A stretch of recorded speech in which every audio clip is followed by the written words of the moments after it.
they just cannot let it die. Now, before I get into this, we have to back up a few months. Back when, around the time where Rebel Moon got its first trailer, all of a sudden a bunch of rumors started popping up that Netflix was going to buy the Snyderverse, and they were going to continue it, or at least finish it. And this never made sense to anybody with half a brain cell, but the Snyder fans don't have that much, so they took it and ran with it. They think that just because Zack Snyder was making movies for Netflix that he would be allowed to make DC films with them. And if you know how rights work, then it probably makes no sense to you. Because Netflix obviously can't make DC films without Warner Brothers' permission, and I seriously doubt Warner Brothers will let them continue this dogshit franchise, especially with the new reboot coming out, which starts in 2025 with Superman Legacy. So, those rumors kind of died out, and then a few weeks ago, Snyder officially said, thankfully, that he was done with DC films. Which basically means Warner Brother told him to stay the fuck away. But all of a sudden, like 3 days ago or something, those rumors started popping up again that Netflix will save the Snyderverse, they'll buy the Snyderverse. And again, this doesn't even make sense. That's what's funny to me, is that these Snyder fans are so desperate for these god-awful movies that they will literally, not only will they make shit up, because there is no evidence that Netflix was interested in buying the Snyderverse, and you can't just buy a franchise. You would have to buy the entire property in order to make those films, and Netflix doesn't have the money for that. Let's say tell you that straight up. Netflix does not have the money to buy freaking C. So you cannot just buy a certain version of the franchise. It'd be like telling me that Warner Brothers was able to buy the Amazing Spider-Man franchise. Not Spider-Man as a character, but the Amazing Spider-Man franchise. That's not how it works.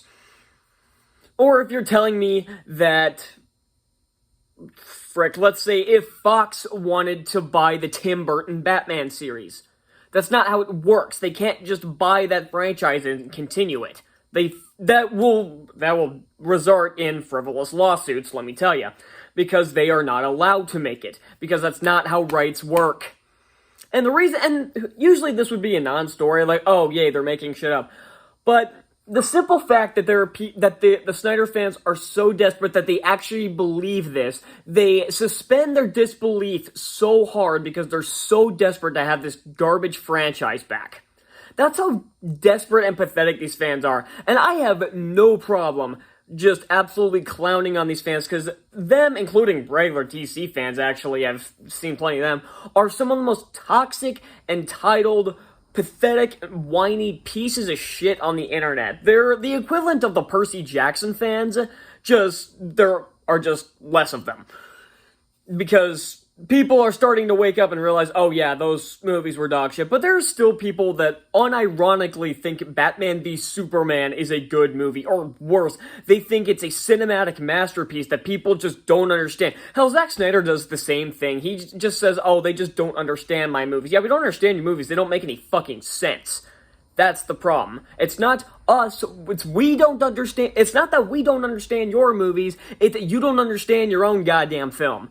And I saw something that Christopher Nolan said that Snyder's Watchmen movie was a hidden masterpiece that was ahead of its time. And I just lost all respect for Christopher Nolan as soon as I saw that. You're seriously gonna tell me that boring-ass 3-hour piece of shit was a masterpiece just ahead of its time? Let me tell you, I tried to watch that movie just 2 or 3 years ago, and I only got halfway through because I was so damn bored. None of it was interesting. It just was visually dull. People say, oh, the visuals in his movies are so good. It was so boring to look at.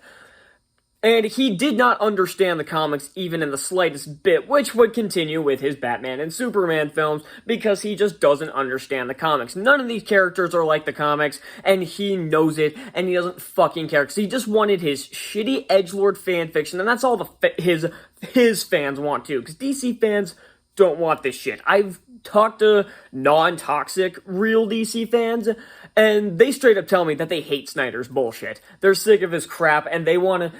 I don't have much faith that James Gunn's DCU will be better, or will be good, but if it's on par with the Snyderverse, DC might as well just shut all the way down. So that's all I got, and I will see you all next time. Bye.